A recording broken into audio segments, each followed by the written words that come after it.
हरिः ओम् आपादमौलिपर्यन्तं गुरूणामाकृतिं स्मरेत तेन विघ्नाः प्रणश्यन्ति सिद्ध्यन्ति च मनोरथाः।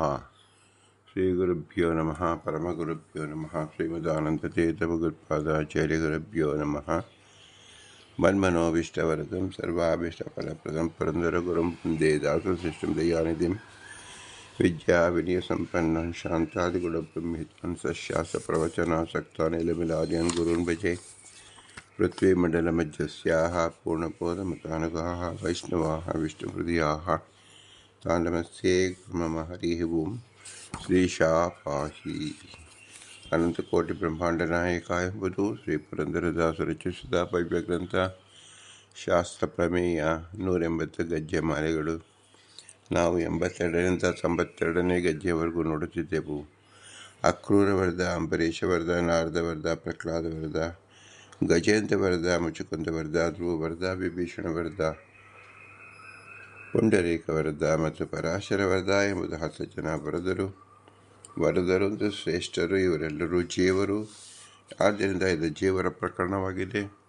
ಜೀವನ ಪ್ರಕರಣದಲ್ಲಿ ಮುಖ್ಯವಾಗಿ ತಿಳಿಯಬೇಕಾದ್ದು ಜೀವಾಹ ಭಿನ್ನಗಣಾಹ ಹರೇರರುಚರಾಹ ಲೀಚೋಚ ಭಾವಂ ಗತಃ. ಪಂಚಭೇದ ತಾರತಮ್ಯವನ್ನು ತಿಳಿದುಕೊಳ್ಳಬೇಕು. ಪಂಚಭೇದ ತಿಳಿದುಕೊಳ್ಳಲು ಒಬ್ಬನೆಂದು ಸಾಧ್ಯವೇನು ಅಂದರೆ 5 ಭೇದ ಉಂಟಾಗುವುದಕ್ಕೆ 3 ಪದಾರ್ಥ ಇರಬೇಕು. ಕನಿಷ್ಠ 2 ಪದಾರ್ಥವಿದ್ದರೆ 3 ಭೇದವನ್ನು ತಿಳಿಯಬಹುದು. 3 ಪದಾರ್ಥವಿದ್ದರೆ 5 ಭೇದವನ್ನು ತಿಳಿಯಬಹುದು. ಒಬ್ಬನೇ ಇದ್ದರೆ ಭೇದವೇ ತಿಳಿಯಲು ಸಾಧ್ಯವಿಲ್ಲ. ಆದ್ದರಿಂದ ಮೊಟ್ಟ ಮೊದಲಿಗೆ ನಾವು ಜೀವರು ಕೇವಲ ಒಬ್ಬರು. ಭಗವಂತನೂ ಇಲ್ಲ, ಜಡವೂ ಇಲ್ಲ, ಕೇವಲ ಚೇತನ. ಸರ್ವವೂ ಚೇತನಾತ್ಮಕವಾದದ್ದು ಅಂತ ಯಾರು ಭ್ರಮಿಸಿರುತ್ತಾರೋ ಅವರಿಗೆ ಯಾವ ಭೇದವೂ ಕಾಣಿಸಿಕೊಳ್ಳುವುದಿಲ್ಲ. ಜೀವರು ಅನಂತ ಸಂಖ್ಯೆಯಲ್ಲಿದ್ದಾರೆ ಎಂದು ಹೇಳಿದಾಗ ಅನಂತ ಸಂಖ್ಯೆಯಲ್ಲಿ ಯಾವ ರೀತಿಯಲ್ಲಿ ಇರ್ತಾರೆ ಅಂದರೆ ಒಂದೇ ಸಮನಾಗಿರಲು ಸಾಧ್ಯವಿಲ್ಲ. ಏಕೆಂದರೆ ನಮ್ಮ ಕೈ ಬೆರಳೇ ಸಮವಾಗಿ ಇಲ್ಲ. ಲೋಕದಲ್ಲಿ ಯಾರೂ ಒಬ್ಬರಿಗೆ ಇನ್ನೊಬ್ಬರು ಸಮ ಎನಿಸುವುದಿಲ್ಲೇ ಇಲ್ಲ. ಆದ್ದರಿಂದ ಸಮ ಅಸಮ, ಸಮತೋಲನ, ಈ ರೀತಿಯಲ್ಲಿ ನೀಚ ಉಕ್ತ, ನೀಚ ಉತ್ತಮರು, ಅಧಮರು, ಮಧ್ಯಮರು ಎಂಬ ರೀತಿಯಲ್ಲಿ ಕಾಣಲೇಬೇಕು. ಆದ್ದರಿಂದ ನಮಗೆ 3 ವಿಧವಾದ ವಿಭಾಗಗಳನ್ನು ಜೀವರಲ್ಲೇ ಕಾಣಬಹುದು. 3 ವಿಧವನ್ನು ನೋಡುವಾಗ ಜೀವರಿಗೆ ಉತ್ತಮನಾದವನು ಸರ್ವೇಶ್ವರನಾದ ಭಗವಂತ, ಜೀವರಿಗೆ ಅಧಮನಾದವರು ಜಡ ಪದಾರ್ಥಗಳು, ಅದಕ್ಕೆ ಜ್ಞಾನವೇ ಇಲ್ಲ. ಆದ್ದರಿಂದ ಜೀವನ ವಿವಕ್ಷೆಯಿಂದ ನಾವು ನೋಡಬಹುದಾದರೆ ಜೀವನೊಬ್ಬ, ಈಶ್ವರನೊಬ್ಬ ಮತ್ತು ಜಡ ಎಂಬುದು 3 ಗಣವಾಗಿ ತಿಳಿಯಬಹುದು. 3 ಪದಾರ್ಥಗಳು ಸಿದ್ಧವಾದಾಗ 5 ಭೇದಗಳು ತಾನಾಗಿ ಸಿದ್ಧವಾಗುತ್ತದೆ. ಹೇಗೆ 5 ಭೇದಗಳು ಸಿದ್ಧವಾಗುತ್ತದೆ ಅಂದರೆ ಜೀವಗಣರು ಅನಂತ ಸಂಖ್ಯೆಯಲ್ಲಿ ಇರುವುದರಿಂದ ಪರಸ್ಪರ ಭಿನ್ನತೆಯನ್ನು ನಾವು ಜೀವರಲ್ಲೇ ನೋಡುವುದರಿಂದ ಜೀವರಲ್ಲೇ 2 ಭೇದವನ್ನು 3 ಭೇದವನ್ನು ನೋಡಬಹುದು. ಜೀವ ತನ್ನಲ್ಲೇ ಇತರರಿಂದ ಭೇದ, ಜೀವ ಜಡದಿಂದ ಭೇದ, ಜೀವ ಮತ್ತು ಈಶ್ವರನಿಂದ ಭೇದ.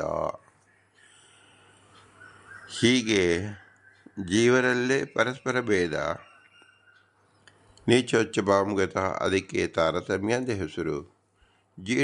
ಜೀವ ಜಡದಿಂದ ಭೇದವಾಗಿದೆ. ಜಡದಲ್ಲಿ ಜ್ಞಾನ, ಯೋಗ್ಯತಾ, ಕರ್ತೃತ್ವ ಯಾವುದೂ ಇಲ್ಲದೆ ಇರುವುದು. ಆದ್ದರಿಂದ ಜಡದಿಂದ ಭೇದವಾಗಿರೋದು. ಮತ್ತೊಂದು ಚೇತನ ಸದಾ ಕಾರ್ಯೋನ್ಮುಖವಾಗಿರ್ತಾನೆ, ಇಚ್ಛೆ ಮಾಡುತ್ತಾ ಇರ್ತಾನೆ, ಆದರೂ ದುಃಖಿಯಾಗಿದ್ದಾನೆ. ಏಕೆಂದರೆ ತನ್ನ ದುಃಖವನ್ನು ನಿವಾರಣೆ ಮಾಡಿಕೊಳ್ಳಲು ಅಸಮರ್ಥನಾದವನು ಜೀವ. ಆದ್ದರಿಂದ ದುಃಖ ಸ್ಪರ್ಶ ಅಥವಾ ದುಃಖಿ, ಸಂಸಾರ ಉಸಿಲಿರ್ತಕ್ಕಂಥವನು ದುಃಖಿಯಾದವನು ಜೀವ. ಸುಖ ದುಃಖ ಎರಡನ್ನೂ ನಾವು ನೋಡುವಾಗ ಜೀವನಲ್ಲಿ ಕೇವಲ ಸುಖವನ್ನೇ ಇರತಕ್ಕಂಥವರು ಯಾರಪ್ಪ ಅಂದರೆ ಜೀವನಿಗೆ ಭಿನ್ನನಾಗಿರ್ತಕ್ಕಂಥ ಭಗವಂತ. ಅವನಲ್ಲಿ ದುಃಖ ಲೇಷವಿಲ್ಲ, ಗುಣವೇ ಪೂರ್ಣವಾಗಿದೆ. ಆದ್ದರಿಂದ ಜೀವನ ದೃಷ್ಟಿಯಲ್ಲೇ ಭಗವಂತನನ್ನು ಕಾಣುವ ಬಗೆ ಹೇಗೆ? ತನ್ನಲ್ಲಿಲ್ಲದ ಪೂರ್ಣ ಗುಣತ್ವ, ತನ್ನಲ್ಲಿಲ್ಲದ ಯಾವ ದೋಷಗಳ ಒಂದು ಸ್ವಲ್ಪವೂ ದೋಷವೇ ಇಲ್ಲದೆ ಇರತಕ್ಕಂಥ ಅಂಶವನ್ನು ತಿಳಿಯಬೇಕಾದ ಭಗವಂತನನ್ನು ತಿಳಿಯಬೇಕು. ಹೀಗಾಗಿ ಜೀವನ ದೃಷ್ಟಿಯಿಂದ ಭಗವಂತನ ಲಕ್ಷಣ ಗುಣಪೂರ್ಣ, ದೋಷ ದೂರ. ತಾನು 3 ಗುಣದಿಂದ ಮಿಶ್ರಿತವಾಗಿ ನೀಚ, ಮಧ್ಯಮ, ಅಧಮ ರೂಪದಿಂದ ಇರುತ್ತಾರೆ. ನೀಚೋಚ್ಚ ಭಾವಗತಃ ಮತ್ತು ಜಡದಲ್ಲಿ ತಾರತಮ್ಯವೇ ಇಲ್ಲ, ಭೇದ ಜ್ಞಾನವೂ ಇಲ್ಲ, ಜ್ಞಾನವೇ ಇಲ್ಲತಕ್ಕಂಥ ಪದಾರ್ಥ ಜಡ ಪದಾರ್ಥ. ಈ ರೀತಿಯಲ್ಲಿ ಪಂಚಭೇದವನ್ನು ಜೀವ ತಿಳಿಯಬೇಕು. ಪಂಚಭೇದ ಮತ್ತು ತಾರತಮ್ಯವನ್ನು ನಾವು ತಿಳಿಯಬೇಕಾದ ಜೀವರಲ್ಲಿ ಅಲ್ಪವಾದ ಶಕ್ತಿ ಯುಕ್ತಿ ಇರಲೇಬೇಕು. ಜಡಕ್ಕೆ ತಾರತಮ್ಯ ಯಾಕೆ ತಿಳಿಯಕ್ಕೆ ಬರುವುದಿಲ್ಲ ಅಂದರೆ ಜ್ಞಾನವೇ ಇಲ್ಲ. ಭಗವಂತನಲ್ಲಿ ತಾರತಮ್ಯ ಏಕಿಲ್ಲ ಅನ್ನೋ ಪೂರ್ಣ ಜ್ಞಾನ, ಅವನಲ್ಲಿ ಯಾವ ದೋಷವೇ ಇಲ್ಲ ಮತ್ತು ಅವನು ಏಕನಾಗಿದ್ದಾನೆ. ಒಂದರಲ್ಲಿ ಏಕನಾಗಿರುವುದರಿಂದ ಸ್ವರಾಟ್ ಪ್ರಭು ಆಗಿರೋದ್ರಿಂದ ಅಲ್ಲಿ ತಾರತಮ್ಯವಿಲ್ಲ. ಇನ್ನೊಂದರಲ್ಲಿ ಜಡಗಳಲ್ಲಿ ಜ್ಞಾನವೇ ಇಲ್ಲದೆ ಇರೋದ್ರಿಂದ ಭೇದ ಮತ್ತು ತಾರತಮ್ಯ ಭಾವನೆಯ ಯುಕ್ತಿಯೂ ಕೂಡ ಅವರಲ್ಲಿ ಹುಟ್ಟುವುದಿಲ್ಲ. ಜೀವರಲ್ಲಿ ಮಾತ್ರ ಜ್ಞಾನವಿದೆ ಮತ್ತು ತಾರತಮ್ಯವಿದೆ. ಇದನ್ನು ತಿಳಿಯಲು ಜೀವನಿಗೆ ಇಚ್ಛಾಶಕ್ತಿ, ಕ್ರಿಯಾಶಕ್ತಿ ಮತ್ತು ಪ್ರವೃತ್ತಿ ಶಕ್ತಿ ಎಂಬತಕ್ಕಂಥದ್ದಿದೆ. ಇದು ಚೇತನದ ಮೂಲಭೂತವಾದ ಲಕ್ಷಣವಾಗಿದೆ. ಸತ್ತ ಅಂದರೆ ಇರುವಿಕೆ, ಪ್ರವೃತ್ತಿ ಅಂದರೆ ಕ್ರಿಯಾ, ಪ್ರಮಿತಿ ಅಂದರೆ ಇಚ್ಛಿಸುವಿಕೆ. ಇದು 3 ಇರತಕ್ಕಂಥದ್ದು ಚೇತನ ಅಂತ ಹೆಸರು. ಈ ಚೇತನ ಪರಸ್ಪರ ಜೀವರಿಂದ ಭಿನ್ನನಾಗಿದ್ದಾನೆ ಎಂಬುದು ತಿಳಿಯುತ್ತಾನೆ. ಜಡದಿಂದ ಭಿನ್ನನಾಗಿದ್ದಾನೆ ಎಂಬುದು ತಿಳಿಯುತ್ತಾನೆ. ಸರ್ವತ್ರವಾದ ಭಗವಂತ ಅವನಿಂದಲೂ ಭಿನ್ನನಾಗಿದ್ದಾನೆ ಎಂದು ತಿಳಿಯುತ್ತಾನೆ. ಹೀಗೆ ಪಂಚಭೇದ ತಾರತಮ್ಯ ಎಂಬುದು ಶುದ್ಧವಾಗುತ್ತದೆ. ಈ ತಾರತಮ್ಯ ಜ್ಞಾನ ಜೀವ ತಿಳಿದುಕೊಂಡ ಬಗೆ ಹೇಗೆ ಅಂದರೆ ಜೀವನಲ್ಲಿರತಕ್ಕಂಥ ಕರ್ತೃತ್ವ ಶಕ್ತಿಯಿಂದ. ಕರ್ತೃತ್ವ ಎಂಬುದು ಯಾವುದರಿಂದ ನಾವು ತಿಳಿಯಬಹುದು? ಕರ್ತೃತ್ವ ಎಂಬುದು ಅನಾದಿಯಾಗಿರ್ತಕ್ಕಂಥ ಜೀವನ ಲಕ್ಷಣ. ಆದರೆ ಆ ಕರ್ತೃತ್ವ, ಪ್ರತಿಯೊಬ್ಬರ ಕರ್ತೃತ್ವದಲ್ಲಿ ಭಿನ್ನತೆ ನಾವು ಯಾಕೆ ನೋಡುತ್ತೇವೆ ಅಂದರೆ ಕರ್ತೃತ್ವದ ಹಿಂದೆ ಆ ಜೀವನ ಅನಾದಿಯಾದ ಕರ್ಮ ಮತ್ತು ತತ್ಕಾಲದಲ್ಲಿ ಮಾಡತಕ್ಕಂಥ ಪ್ರಯತ್ನ ಮತ್ತು ಜೀವನ ಅನಾದಿ ಕಾಲವಾದ ಅನಾದಿ ನಿತ್ಯವಾದ ಅವನ ಯೋಗ್ಯತಾ, ಈ 3 ಅವಲಂಬಿಸಿಯೇ ಕರ್ತೃತ್ವ ಇರುವುದರಿಂದ ಕರ್ತೃತ್ವದಲ್ಲಿ ನಾವು ವೈಗುಣ್ಯವನ್ನು ನೋಡುತ್ತೇವೆ. ಜೀವೋಪಿ ಕರ್ತ ಎಂಬುದನ್ನು ಶಾಸ್ತ್ರದಲ್ಲಿ ತಿಳಿಸಿದೆ. ಆದ್ದರಿಂದ ಜೀವನದಲ್ಲಿ ಇರತಕ್ಕಂಥ ಕರ್ತೃತ್ವವನ್ನು ತಿಳಿಯಬೇಕಾದ ನ್ಯಾಯ ವಿವರಣೆಯಲ್ಲಿ ಶ್ರೀಮದಾನಂದ ತೀರ್ಥರು ಕೇವಲ 3 ನ್ಯಾಯವನ್ನು ತಿಳಿಸಿಕೊಟ್ಟಿದ್ದಾರೆ. ಕರ್ತಾಧಿಕರಣದಲ್ಲಿ ನಚ ಈಶ್ವರ ಸೇವ ಕರ್ತೃತ್ವೇ ಕಲ್ಪನಾ ಲಾಘವಂ. ಈಗ ನಾವು ಕರ್ತೃತ್ವವನ್ನು ಭಗವಂತನಲ್ಲಿ ನೋಡುತ್ತೇವೆ, ಅವನು ಸರ್ವಕರ್ತ. ಜೀವನಲ್ಲೂ ನೋಡುತ್ತಾ ಇದ್ದೇವೆ. ಯಾವುದು ನೋಡಿದ್ದೆವು? ಈಗ ಭಗವಂತನನ್ನು ಪರಿಚಯ ಮಾಡಿಕೊಂಡವಲ್ಲ, ಇದೊಂದು ಕರ್ತೃತ್ವ ಆಯಿತು. ಜಡವನ್ನು ಪರಿಚಯ ಮಾಡಿಕೊಂಡವಲ್ಲ, ಇದೊಂದು ಕರ್ತೃತ್ವವಾಯಿತು. ಅಲ್ಲಿ ಜ್ಞಾನವಿಲ್ಲ ಎಂಬ ಪರಿಚಯವಾಯಿತು. ತಾನು ದುಃಖಿಯಾಗಿದ್ದೇನೆ ಎಂಬುದಕ್ಕೆ ಪರಿಚಯವಾಯಿತು. ದುಃಖ ಸ್ಪಷ್ಟವೇ ಇಲ್ಲವೇ, ದುಃಖವೇ ಇಲ್ಲತಕ್ಕಂಥ ಮೂರ್ತಿ ಚಿದಾನಂದ ಮೂರ್ತಿ ಭಗವಂತ ಎಂಬುದು ಶಾಸ್ತ್ರದಿಂದ ಪರಿಚಯವಾಯಿತು. ಆದ್ದರಿಂದ ಜೀವನ ಈ ಚಿಂತನೆಗೆ ನಾವು ಏನು ಹೇಳಬೇಕು? ಕರ್ತೃತ್ವ ಶಕ್ತಿ ಅಂತ ಹೇಳಬೇಕು. ನಚ ಈಶ್ವರ ಸೇವ ಕರ್ತೃತ್ವೇ ಕಲ್ಪನಾ ಲಾಘವಂ.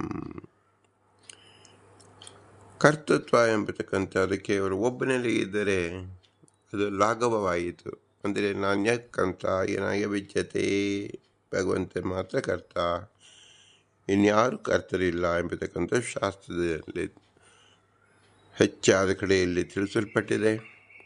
ನಾಣ್ಯಕರ್ತ, ಇನ್ಯಾರು ಕರ್ತರೇ ಇಲ್ಲ ಎಂಬತಕ್ಕಂಥ ಶಬ್ದದ ವಾಕ್ಯದಲ್ಲಿ ಜೀವನದಲ್ಲಿ ಕರ್ತೃತ್ವ ಇದೆಯೋ ಇಲ್ಲವೋ ಅಂದರೆ ಹೌದು, ಈಶ್ವರನಂತೆ ನಾವು ಕರ್ತೃತ್ವ ಎಂಬತಕ್ಕಂಥದ್ದು ಜೀವನದಲ್ಲಿ ಇಲ್ಲ. ಕೇವಲ ಈಶ್ವರ ಮಾತ್ರ ಕರ್ತ ಎಂಬುದು ಲಾಘವ. ನಾವು ಎಲ್ಲರಲ್ಲೂ ಕರ್ತೃತ್ವ ಇದೆ ಎಂದು ತಿಳಿದಾಗ ಸಂಶಯದಲ್ಲಿ ಬಿಡುತ್ತೇವೆ. ಆದ್ದರಿಂದ ಶಾಸ್ತ್ರ ಮುಖ್ಯ ಹೇಳ್ತಕ್ಕಂಥದ್ದು ಸರ್ವತಂತ್ರ ಸ್ವತಂತ್ರನಾದವ ಭಗವಂತನ ಮಾತ್ರ ಕರ್ತೃತ್ವ ಎಂದು ಹೇಳಬೇಕು. ಈ ನಾಣ್ಯ ಕರ್ತ ಎಂಬತಕ್ಕಂಥದ್ದಾಗ ಜೀವನದ ಕರ್ತೃತ್ವ ಇದೆ ಅಂದರೆ ಭಗವಂತನೇ ಹೇಳ್ತಕ್ಕಂಥ ಕರ್ತೃತ್ವ ಸರ್ವತಾ ಇಲ್ಲವೇ ಇಲ್ಲ. ಸರ್ವತಂತ್ರ ಸ್ವತಂತ್ರತಾ ಎಂಬತಕ್ಕಂಥ ಕರ್ತೃತ್ವ ಎಂಬತಕ್ಕಂಥ ಜೀವನದಲ್ಲಿ ಬರಲು ಸಾಧ್ಯವೇ ಇಲ್ಲ. ಆದ್ದರಿಂದ ಮುಖ್ಯವಾಗಿ ತಿಳಿಯಬೇಕಾದ್ದು ಈಶ್ವರನೊಬ್ಬನೇ ಕರ್ತ. ಅದನ್ನು ನ್ಯಾಯ ವಿವರಣದಲ್ಲಿ ತಿಳಿಸ್ತಾರೆ. ಈಶ್ವರ ಸೈವ ಕರ್ತೃತ್ವೇ ಕಲ್ಪನಾ ಲಾಘವಂ. ನಾವು ಎಲ್ಲರೂ ಕರ್ತ ಅಂತ ಹೇಳಿದಾಗ ನಮಗೆ ಸಂಶಯ ಬರುತ್ತದೆ. ಪ್ರತಿಯೊಬ್ಬರ ಕರ್ತೃತ್ವ ನಾವು ಅಳೆದು ತೂಗಿ ಅವರನ್ನು ಚಿಂತಿಸುವಾಗ ಅದು ಅನಂತವಾಗಿರುತ್ತೆ, ಅನಂತ ಜೀವರಿರುವುದರಿಂದ. ಆದ್ದರಿಂದ ಕರ್ತೃತ್ವ ಎಂಬುದನ್ನು ಎಲ್ಲಿ ನಾವು ಕಾಣಬೇಕು? ಕೇವಲ ಭಗವಂತನಲ್ಲಿ ಕಾಣಬೇಕು. ಸಕಲ ಗುಣ ಪರಿಪೂರ್ಣನಾದ್ದರಿಂದ ಕರ್ತೃತ್ವ ಎಂಬುದು ಗುಣ ಭಗವಂತನಲ್ಲೇ ಇದೆ ಎಂದು ಮೊದಲು ನಾವು ತಿಳಿದುಕೊಳ್ಳಬೇಕು. ನಚ ಈಶ್ವರ ಸೈವ ಕರ್ತೃತ್ವೇ ಕಲ್ಪನಾ ಲಾಘವಂ. ಈಶ್ವರಲ್ಲಿ ಕರ್ತೃತ್ವವನ್ನು ನಾವು ಕಲ್ಪನಾದ ಇರತಕ್ಕಂಥದ್ದು, ಹೊಸದಾಗಿ ಕಾಲ್ಪನಿಕವಾಗಿ ಹುಟ್ಟಿಸತಕ್ಕಂಥದ್ದಲ್ಲ. ಸ್ವತಂತ್ರ ಕರ್ತ ಭಗವಂತ ಎಂದು ತಿಳಿಯುವುದು ಮೊದಲಿಗೆ ಯುಕ್ತವಾಗಿದೆ. ಜೀವಸ್ಯ ಅಕರ್ತಕತ್ವೇ ಶಾಸ್ತ್ರವೇಯತ್ವಾತ್. ಭಗವಂತ ಸರ್ವತಂತ್ರ ಸ್ವತಂತ್ರ ಸರ್ವಕರ್ತ ಎಂಬತಕ್ಕಂಥದ್ದನ್ನು ಒಪ್ಪಿದರು. ಭಗವಂತನನ್ನು ತಿಳಿಯಲು ಸಹಾಯಕವಾದದ್ದು ಯಾವುದು? ಅಪೌರುಷವಾದ ವೇದ. ವೇದದಿಂದ ಉಕ್ತವಾದದ್ದು ವೇದದ ಟೀಕಾ ಟಿಪ್ಪಣಿ ರೂಪದಲ್ಲಿ ಇರ್ತಕ್ಕಂಥದ್ದು, ವ್ಯಾಖ್ಯಾನ ರೂಪದಲ್ಲಿ ಇರ್ತಕ್ಕಂಥದ್ದು ಪುರಾಣ ಗ್ರಂಥಗಳು ಮತ್ತು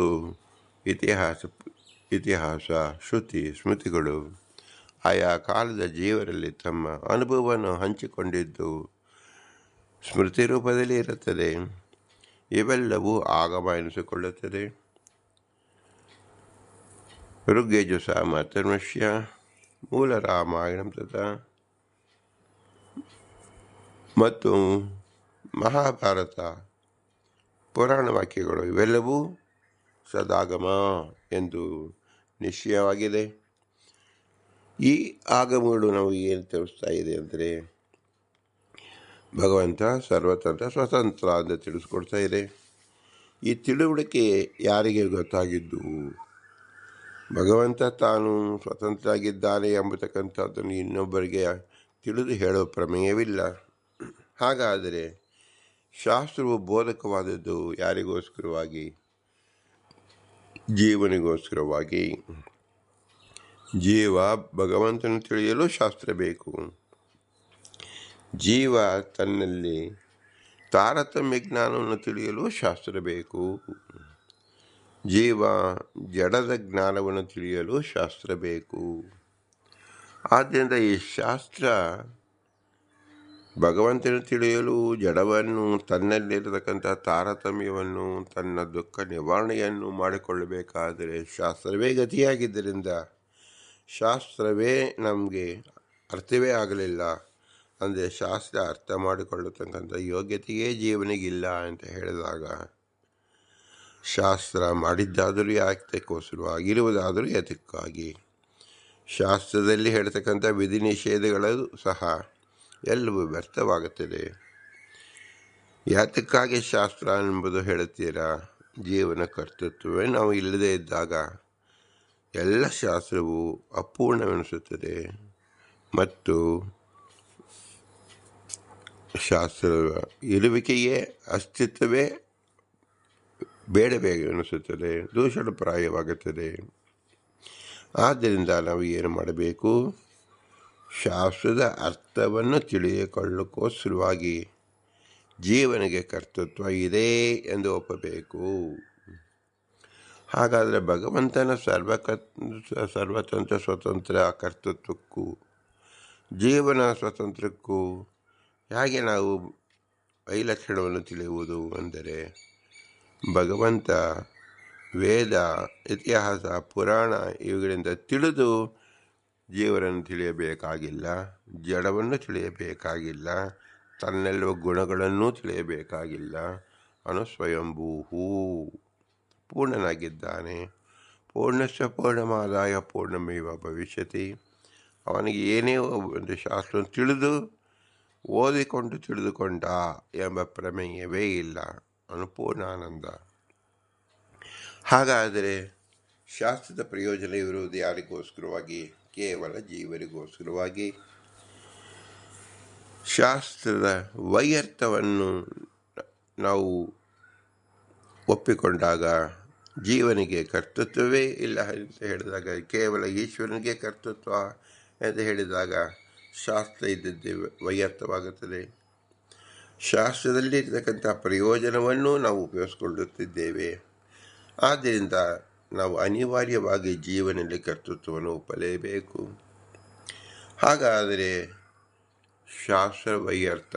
ಶಾಸ್ತ್ರದಲ್ಲಿ ಹೇಳ್ತಕ್ಕಂಥ ವಿಧಿ ನಿಷೇಧವನ್ನು ಪರಿಪಾಲನೆ ಮಾಡೋಕ್ಕೋಸ್ಕರವಾಗಿ, ಶಾಸ್ತ್ರದಿಂದ ಭಗವಂತನನ್ನು ತಿಳಿಯೋಕ್ಕೋಸ್ಕರವಾಗಿ, ಶಾಸ್ತ್ರದಿಂದ ಜಡವನ್ನೂ ತಿಳಿಯೋಕ್ಕೋಸ್ಕರವಾಗಿ, ಅಂದರೆ ಪ್ರಕೃತಿಯನ್ನು ತಿಳಿಯತಕ್ಕಂಥದ್ದು, ಸತ್ವಗುಣ, ರಜೋಗುಣ, ತಮೋಗುಣ ಇತ್ಯಾದಿಗಳ ಸೃಷ್ಟಿ ಕಾರ್ಯವನ್ನು ತಿಳಿಯತಕ್ಕಂಥದ್ದು ಎಲ್ಲವೂ ಸಹ ಶಾಸ್ತ್ರದಿಂದ ಮಾತ್ರ ಸಾಧ್ಯ. ಮತ್ತು ಶಾಸ್ತ್ರದಿಂದ ಜೀವರಲ್ಲೇ ಅನಂತ ಸಂಖ್ಯೆಯಲ್ಲಿದ್ದಾರೆ ಎಂಬುದು ಯಾರು ಹೇಳಬೇಕು? ಒಬ್ಬ ಜೀವನಿಗೆ ಎಲ್ಲ ಜೀವರ ಪ್ರತ್ಯಕ್ಷ ಹೇಗೆ ಸಾಧ್ಯವಾದೀತು? ತತ್ಕಾಲದಲ್ಲಿರ್ತಕ್ಕಂಥ ಜೀವರು ಅನಂತ ಕಾಲದಲ್ಲೂ ಇರತಕ್ಕಂಥ ಜೀವನ ಹೇಗೆ ತಾನೇ ತಿಳಿಯಬೇಕು? ಅದಕ್ಕೆ ಸಹ ಶಾಸ್ತ್ರವೇ ಬೇಕಾಗಿದೆ. ಅದರಂತೆ ಜೀವನಲ್ಲಿರ್ತಕ್ಕಂಥ ತಾರತಮ್ಯ ಭಾವನೆ, ನೀಚೋಚ್ಚ ಭಾವನೆ,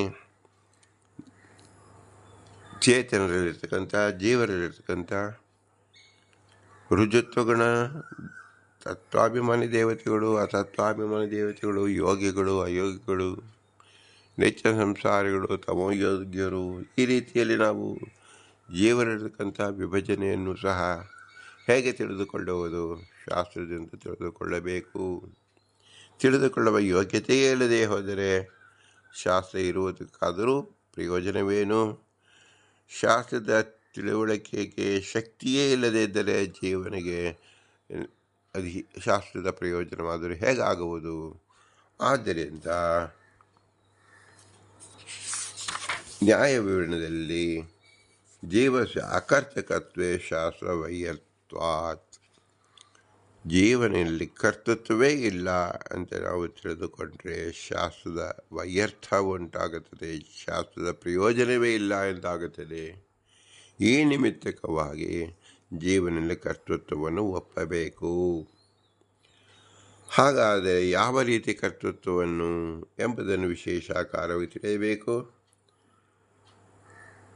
ತಸ್ಯಾಪಿ ಕರ್ತೃತ್ವೇ ಶಾಸ್ತ್ರಾರ್ಥ ಸಿದ್ಧಶ್ಚ. ತಸ್ಯಾಪಿ ಕರ್ತೃತ್ವೇ ಶಾಸ್ತ್ರ ಅರ್ಥ ಸಿದ್ಧಶ್ಚ. ಶಾಸ್ತ್ರ ಎಂದರೆ ಏನರ್ಥ? ಆಗಮ. ಆಗಮ ಅಂದರೆ ಏನು? ಪ್ರತ್ಯಕ್ಷಕ್ಕೂ ಮೀರಿದ್ದು, ಅನುಮಾನಕ್ಕೂ ಮೀರಿದ್ದು, ಅಶೇಷ ವಿಷಯ ಬೋಧಕ ಆಗಮ. ಏತತ್ಕಾಲ ಸಂಬಂಧ ಇಂದ್ರಿಯಗಳ ಸನ್ನಿಕರ್ಷದಿಂದ ಉಂಟಾಗುವ ಜ್ಞಾನ ಪ್ರತ್ಯಕ್ಷ ಮತ್ತು ಪ್ರತ್ಯಕ್ಷಕ್ಕೆ ಅನುಕೂಲವಾದ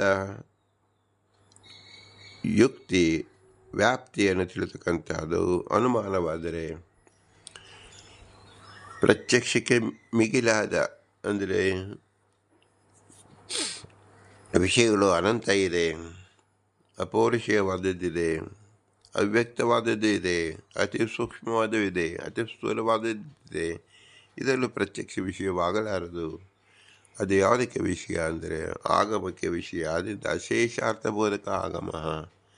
ಅದನ್ನು ಅನುಸರಿಸಿರತಕ್ಕಂತಹ ಅನುಮಾನವೂ ಸಹ ಗ್ರಾಹ್ಯವಾಗುತ್ತದೆ. ತಸ್ಯಾಪಿ ಕರ್ತೃತ್ವೇ ಶಾಸ್ತ್ರಾರ್ಥ ಸಿದ್ಧಶ್ಚ. ಶಾಸ್ತ್ರದ ಅರ್ಥವನ್ನು ತಿಳಿಯಕೋಸ್ಕರವಾಗಿ ಪ್ರತ್ಯಕ್ಷ ಯೋಗ್ಯ ಅನುಮಾನ, ಆಗಮದಿಂದ ಬಲಗೊಂಡ ಅನುಮಾನದಿಂದ ನಾವು ಪ್ರಮೇಯಗಳನ್ನು ತಿಳಿಯಬೇಕು. ಇದನ್ನು ತಿಳಿಯಕ್ಕೋಸ್ಕರವಾಗಿ ಶ್ರೀಮದ್ ವೇದವ್ಯಾಸರೇ ಬ್ರಹ್ಮಸೂತ್ರಗಳನ್ನು ರಚಿಸಿಕೊಟ್ಟಿದ್ದಾರೆ. ಸೂತ್ರಗಳು ಅಂದರೆ ಏನು? ಕೇವಲ ನ್ಯಾಯ. ನ್ಯಾಯ ಅಂದರೆ ಏನು? ಅನುಮಾನಗಳು, ವ್ಯಾಪ್ತಿಯನ್ನು ತಿಳಿಸ್ತಕ್ಕಂಥದ್ದು. ಅದು ಎಲ್ಲವೂ ಸಹ ಆಗಮ ಸಹಕೃತವಾದುದು, ಆಗಮದಿಂದ ಬೆಂಬಲಿತವಾದುದು. ಇದನ್ನು ತಿಳಿದುಕೋಸ್ಕರ ಬ್ರಹ್ಮಸೂತ್ರ ಎಂಬತಕ್ಕಂಥದ್ದು ರಚನೆಯಾಗಿದೆ. ಇದರ ವ್ಯಾಖ್ಯಾನ ರೂಪವಾಗಿ 18 ಪುರಾಣಗಳು, ವೇದ ಎಲ್ಲವೂ ಸಹ ನಾವು ತಿಳಿಯಬಹುದು. ಪೌರುಷವಾಗಲಿ ಅಪೌರುಷವಾಗಲಿ ಎಲ್ಲವೂ ಈ ಯುಕ್ತಿಯನ್ನು ತಿಳಿಯಲು ನಮಗೆ ಸಹಾಯವಾಗಿ, ಈ ಯುಕ್ತಿಯಿಂದ ನಾವು ಅದನ್ನು ತಿಳಿಯಬಹುದಾಗಿದೆ. ಈ ಎಲ್ಲವನ್ನು ತಿಳಿಯುವ ಶಕ್ತಿ ಕರ್ತನಾದ ಜೀವರಿಗೆ ಇಲ್ಲದೆ ಹೋದರೆ ಎಲ್ಲವೂ ವ್ಯರ್ಥವಾಗಬೇಕಾಗುತ್ತದೆ. ಶಾಸ್ತ್ರದಲ್ಲಿ ಇರತಕ್ಕಂಥ ವಿಹಿತವಾದ ವಿಧಿ ನಿಷೇಧವನ್ನು ಪರಿಪಾಲನೆ ಮಾಡುವುದು ಜೀವನ ಕರ್ತೃತ್ವ, ಜೀವನದಲ್ಲಿರ್ತಕ್ಕ ಹಕ್ಕು, ಬಾಧ್ಯತೆ. ಆದ್ದರಿಂದ ಜೀವನದಲ್ಲಿ ಕರ್ತೃತ್ವವನ್ನು ನಾವು ಒಪ್ಪಿಕೊಳ್ಳಲೇಬೇಕು ಎಂಬುದು ಕೇವಲ ಮೂರು ನ್ಯಾಯದಿಂದ, ನ್ಯಾಯ ವಿವರಣದಲ್ಲಿ ಶ್ರೀ ವೇದವ್ಯಾಸದೇವರು ತಿಳಿಸಿರತಕ್ಕಂಥದ್ದನ್ನು ಶ್ರೀಮದಾನಂದ ತೀರ್ಥರು ಆ ಯುಕ್ತಿಯನ್ನು ತೋರಿಸಿದ್ದಾರೆ. ನಚ ಈಶ್ವರ ಸೇವಕರ್ತತ್ವೇ ಕಲ್ಪನಾ ಲಾಘವಂ ಜೀವಸ ಅಕರ್ತಕತ್ವೇ ಶಾಸ್ತ್ರವಯತ್ತಾತ್ ತಸ್ಯಾಪಿ ಕರ್ತೃತ್ವೇ ಶಾಸ್ತ್ರಾರ್ಥ ಸಿದ್ಧಶ್ಚ. ಈ 3 ಕಾರಣದಿಂದ ಜೀವನಲ್ಲಿ ಕರ್ತೃತ್ವವನ್ನು ನಾವು ತಿಳಿದುಕೊಳ್ಳಬೇಕು. ಈ 3 ಮಹತ್ತಾದದ್ದು. ಮುಖ್ಯವಾದ ನ್ಯಾಯವನ್ನು ನಾವು ಮನಸ್ಸಿನಲ್ಲಿ ತಂದುಕೊಂಡು ಯಾವುದೇ ವಿಷಯವನ್ನು ನಾವು ಚಿಂತನೆ ಮಾಡುವಾಗ ಈ 3 ನ್ಯಾಯವನ್ನು ನಾವು ಇಟ್ಟುಕೊಂಡಾಗ ಭಗವಂತನ ಕರ್ತೃತ್ವ ಯಾರಲ್ಲೂ ಬರಕ್ಕೆ ಸಾಧ್ಯವಿಲ್ಲ. ಅವನು ಸರ್ವೋತ್ತಮನಾದ್ದರಿಂದ, ಜೀವರು ಅನಂತ ಸಂಖ್ಯೆಯಲ್ಲಿರುವುದರಿಂದ ಮತ್ತು ಜೀವರ ಬೋಧಕವಾಗಿ ಆಗಮ ಇರುವುದರಿಂದ, ಆಗಮ ಅನುಸಾರಿಯಾಗಿ ಅದನ್ನು ಅನುಸಂಧಾನ ಮಾಡುವುದಕ್ಕೆ ಜೀವನಿಗೆ ಕರ್ತೃತ್ವ ಇರಲೇಬೇಕು. ಮತ್ತು ಜೀವನ ಆ ಕರ್ತೃತ್ವವನ್ನು ಉಪಯೋಗಿಸಿ ಶಾಸ್ತ್ರದ ಅರ್ಥವನ್ನು ತಿಳಿದುಕೊಂಡಾಗ ವಿಧಿ ನಿಷೇಧಾತ್ಮಕವಾದ ಕರ್ಮವನ್ನು ಮಾಡಲೇಬೇಕು. ವಿಧಿ ನಿಷೇಧಾತ್ಮಕ ಕರ್ಮದಿಂದ ಜೀವನಿಗೆ ಗತಿ, ಉತ್ತಮ ಗತಿ, ಮಧ್ಯಮ ಗತಿ, ಅಧಮ ಗತಿ, ಆ ಜೀವನ ಯೋಗ್ಯತಾನುಸಾರವಾಗಿ ಗತಿಯನ್ನು ಹೊಂದುತ್ತಾರೆ. ಗತಿ ಸಾಮಾನ್ಯತೆ ಅಂತ ಹೇಳಿದಂತೆ ಬ್ರಹ್ಮಸೂತ್ರವೇ ಇದಕ್ಕಾಗಿ ಹೊರಟಿದೆ. ಇಡೀ ಶಾಸ್ತ್ರದ ಅರ್ಥವನ್ನು ತಿಳಿಸತಕ್ಕಂಥದ್ದು ಯಾವುದು? ಸೂತ್ರ. ಆ ಸೂತ್ರಕ್ಕೆ ಭಾಷ್ಯವನ್ನು ಬರೆದವರು ಶ್ರೀಮದ್ ಆನಂದ ತೀರ್ಥರು. ಮುಖ್ಯವಾಗಿ ತಿಳಿಸಬೇಕಾದದ್ದೇನು? ಶಾಸ್ತ್ರದ ಪ್ರಯೋಜನ ಜೀವನ ಕರ್ತೃತ್ವ ಒಪ್ಪಿದಾಗ ಮಾತ್ರ ಸಾಧ್ಯ. ನಾವು ಶಾಸ್ತ್ರ ಪ್ರಯೋಜನ ತಗೊಂಡು ನಾವು ಏನು ಮಾಡಬೇಕು? ಜೀವನ ಉದ್ಧಾರವಾಗುತ್ತದೋ ಇಲ್ಲೋ ಅಂದರೆ ಶಾಸ್ತ್ರದಲ್ಲಿ ಹೇಳಿರ್ತಕ್ಕಂಥ ವಿಧಿ ನಿಷೇಧವನ್ನು ಪರಿಪಾಲನೆ ಮಾಡುವುದರಿಂದಲೇ ಜೀವನ ಉದ್ಧಾರ ಇರುವುದರಿಂದ ಜೀವನ ಕರ್ತೃತ್ವನ ಅವಶ್ಯವಾಗಿ ಒಪ್ಪಲೇಬೇಕು. ಹಾಗಾದರೆ ಭಗವಂತನೂ ಕರ್ತನಾಗಿದ್ದಾನೆ, ಈಶ್ವರ ಜೀವನ ಕರ್ತ ಎಂಬುದರಲ್ಲಿ ಇಬ್ಬರೂ ಕರ್ತರೇನು ಅಂದರೆ ಸ್ವತಂತ್ರವಾದ ಕರ್ತ ಎಂದಿಗೂ ಜೀವನ ಕರ್ತೃತ್ವ ಸಮಾನವಾಗಿ ನಿಲ್ಲಲಾರದು, ಹೇಳಲೂಬಾರದು. ಹಾಗಾಗಿ ಜೀವನಿಗೆ ಕರ್ತೃತ್ವ ಏತಕ್ಕಾಗಿದೆ ಅಂದರೆ ಅವರ ಸಾಧನೆಗೋಸ್ಕರವಾಗಿ ಇದೆ. ಭಗವಂತ ಸರ್ವತಂತ್ರ, ಸ್ವತಂತ್ರ. ಜೀವನದಲ್ಲಿ ಅಲ್ಪ ಶಕ್ತಿ ಇರುವುದರಿಂದ ಅವನಲ್ಲೂ ಅಲ್ಪ ಕರ್ತೃತ್ವ ಇದೆ. ಅದು ಕೇವಲ ಅವನ ಉದ್ಧಾರ ಮಾರ್ಗಕ್ಕೋಸ್ಕರವಾಗಿರ್ತಕ್ಕಂಥದ್ದು. ಭಗವಂತನಿರ್ತಕ್ಕಂಥ ಸರ್ವಕರ್ತೃತ್ವ, ಸೃಷ್ಟಿ ಸಂಹಾರ ಕರ್ತೃತ್ವವನ್ನು ಸಕಲ ಕ್ರಿಯೆಯನ್ನು ಮಾಡ್ತಿದ್ದಾನೆ. ಜೀವನ ಯೋಗ್ಯತೆ ಸೃಷ್ಟಿ ಮಾಡುವುದಲ್ಲ, ಸ್ಥಿತಿ ಮಾಡುವುದಲ್ಲ, ಸಂಹಾರ ಮಾಡುವುದೂ ಅಲ್ಲ. ಕೇವಲ ತನ್ನನ್ನು ತಾನು ತಿಳಿದುಕೊಳ್ಳುವುದಕ್ಕೋಸ್ಕರವಾಗಿ ಜೀವನ ಕರ್ತೃತ್ವವಿದೆ. ಏಕೆಂದರೆ ಇದು ಅಲ್ಪಶಕ್ತಿ. ಭಗವಂತನ ವಿಶ್ವವ್ಯಾಪನಾಗಿದ್ದಾನೆ. ಜೀವರಿಗೆ ವ್ಯಾಪ್ತಿ ಇಲ್ಲ, ಕೇವಲ ತನ್ನ ಸ್ವರೂಪದಲ್ಲಿ ಮಾತ್ರ ತನ್ನ ವ್ಯಾಪ್ತಿ ಇದೆ. ಆದ್ದರಿಂದ ಜೀವನ ಕರ್ತೃತ್ವ ತನ್ನ ಯೋಗ್ಯತೆಯನ್ನು, ತನ್ನಲ್ಲಿರುವ ತಾರತಮ್ಯವನ್ನು ಇದನ್ನು ಮಾತ್ರ ತಿಳಿದುಕೊಳ್ಳೋಕ್ಕೆ ಅವನು ಸಮರ್ಥರಾಗುತ್ತಾರೆ. ಆದ್ದರಿಂದ ಒಂದು ಮಿಣುಕು ಹುಳು ಹೇಗೋ ಅದರಂತೆ ಅಗ್ನಿಯ ಪ್ರತಿಭೆಯಾಗಲಿ ಸೂರ್ಯನ ಪ್ರತಿಭೆಯಾಗಲಿ ನಾವು ಇದನ್ನು ಸಮಾಧಾನವಾಗಿ ನಾವು ಚಿಂತಿಸಲು ಸಾಧ್ಯವೇ ಇಲ್ಲ. ಹಾಗೆಯೇ ಮಿಣುಕು ಹುಳದ ಪ್ರಕಾಶದಂತೆ ಜೀವರಿಗೆ ಕರ್ತೃತ್ವ ಎಂಬುದನ್ನು ನಾವು ಒಪ್ಪಬೇಕು. ಅದು ಶಾಸ್ತ್ರದ ಅರ್ಥವೂ ಹೌದು, ಅದು ಯಥಾರ್ಥವಾಗಿದೆ. ಈ ಜೀವನ ಕರ್ತೃತ್ವ ಬಹಳ ಅಲ್ಪವಾದ್ದರಿಂದ ಆ ಜೀವನ ತಾರತಮ್ಯ ಜ್ಞಾನ, ಭೇದಜ್ಞಾನ, ಪಂಚಭೇದ ತಾರತಮ್ಯವನ್ನು ತಿಳಿದುಕೊಂಡು ವೇದದಲ್ಲಿ ಹೇಳಿರತಕ್ಕಂತಹ ವಿಧಿ ನಿಷೇಧವನ್ನು ಅನುಸಂಧಾನ ಮಾಡುವುದರಿಂದ ಜೀವ ತನ್ನಲ್ಲಿ ಒದಗಿ ಬಂದಿರುವ ಅನಾದ ಕಾಮಕರ್ಮಗಳನ್ನು ತನ್ನ ಪ್ರಯತ್ನಪೂರ್ವಕವಾಗಿ ತನ್ನ ಯೋಗ್ಯತಾನುಸಾರವಾಗಿ ಭಗವಂತ ಪ್ರೇರಣೆ ಮಾಡಿದ ರೀತಿಯಲ್ಲಿ ಸಾಧನೆಯನ್ನು ಮಾಡಿಕೊಳ್ಳಬೇಕು. ಆದ್ದರಿಂದ ಜೀವನ ಕರ್ತೃತ್ವವನ್ನು ನಾವು ಒಪ್ಪಿಕೊಳ್ಳಲೇಬೇಕು ಎಂಬುದೇ ಮುಖ್ಯ ತಾತ್ಪರ್ಯ. ಯಾರು ಹೀಗೆ ಒಪ್ಪಿಕೊಂಡಿದ್ದಾರೆ, ಯಾರು ಜೀವನ ಕರ್ತೃತ್ವವನ್ನು ತೋರಿಸಿದ್ದಾರೆ ಎಂಬುದಕ್ಕೂ ಉದಾಹರಣೆ ರೂಪವಾಗಿ ಶ್ರೀ ಪುರಂದರದಾಸರು 10 ಜನ ವರದರನ್ನು, ಅಕ್ರೂರ ವರದ, ಅಂಬರೀಷ ವರದ, ನಾರದ ವರದ ಮುಂತಾಗಿ 10 ಜನ ವರದನ್ನು ತೋರಿಸಿದ್ದಾರೆ. ಇದು ಕೇವಲ 10 ಎಂಬುದು 10 ಜನರು ಮಾತ್ರ ಅಲ್ಲ, ಸಮಸ್ತ ಜೀವರಿಗೂ ಅನ್ವಯಿಸುತ್ತದೆ. ಆದರೆ ವರದರು ಎಂಬ ಶಬ್ದ ಕೇವಲ ಸಾತ್ವಿಕರಿಗೆ ಅನ್ವಯಿಸುತ್ತದೆ. ಇನ್ನು ರಾಜದ ತಾಮಸರಿಗೆ ಅವರಿಗೆ ಎಂದೂ ಸಹ ಜೀವನ ಕರ್ತೃತ್ವ ಬಗ್ಗೆ ನಿಶ್ಚಯ ಜ್ಞಾನ ಆಗುವುದೇ ಇಲ್ಲ. ದೈತ್ಯರಂತೂ ತಾವೇ ಕರ್ತರು ಎಂಬ ಭ್ರಮೆಯಲ್ಲೇ ಅವರಿರುವುದರಿಂದ ಅವರಿಗೆ ಜ್ಞಾನ ಎಂಬುದು ಹುಟ್ಟುವುದಿಲ್ಲ. ಅವರು ಕೇವಲ ದುಃಖದಲ್ಲಿ ಇರತಕ್ಕಂತಾರೆ. ಅದರಿಂದ ಅನಿತ್ಯ ದುಃಖ ಸ್ಥಾನವಾದ ಆ ಲೋಕಕ್ಕೆ ಅವರು ತೆರಳುತ್ತಾರೆ. ಯಾರು ಸಂಶಯ ನಿವಾರಣೆಯೇ ಆಗುವುದಿಲ್ಲವೋ ಅವರು ಸಂಸಾರಾವಸ್ಥೆಯಲ್ಲಿ ನಿರಂತರವಾಗಿ ಸುಖ ದುಃಖ ಮಿಶ್ರಿತವಾದ ಲೋಕದಲ್ಲಿ ಇರುತ್ತಾರೆ.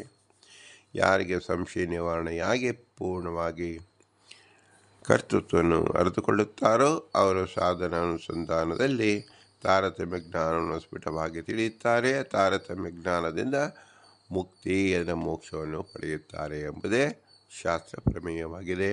ಇದು ಕರ್ತ ಶಾಸ್ತ್ರಾರ್ಥವತ್ವಾತ್ ಎಂಬುದರ ಭಾವಾರ್ಥವಾಗಿದೆ. ಆದ್ದರಿಂದ ಪುರಂದರದಾಸರು 10 ಜನರನ್ನು ತೋರಿಸಿಕೊಟ್ಟಿದ್ದಾರೆ. ಇಂತಹ ಶ್ರೇಷ್ಠ ಜ್ಞಾನ ಬರುವುದು ಕೇವಲ ಮನುಷ್ಯ ಜನ್ಮ ಇದ್ದಾಗ ಮಾತ್ರ. ಮನುಷ್ಯ ಜನ್ಮದಲ್ಲಿದ್ದಾಗ್ಯೂ ಸಹ ಸಾತ್ವಿಕ, ರಾಜಸ ಮತ್ತು ತಾಮಸ ಜೀವರಿದ್ದಾಗ ತಾಮಸ ಜೀವರಿಗೆ ಇಲ್ಲಿ ನಿಶ್ಚಿತ ಜ್ಞಾನವಾಗುವುದಿಲ್ಲ. ರಾಜಸ ಜೀವರಿಗೆ ಸಂಶಯದಲ್ಲೇ ಉಳಿಯುತ್ತಾರೆ. ಸಾತ್ವಿಕ ಜೀವರು ಮಾತ್ರ ಅನೇಕ ಜನ್ಮದಲ್ಲಿ ಈ ಚಿಂತನೆಯನ್ನು ಮಾಡಿದಾಗ ಅವರಿಗೆ ನಿರ್ಣಯಾತ್ಮಕವಾದ ಬುದ್ಧಿ ಬರುತ್ತದೆ.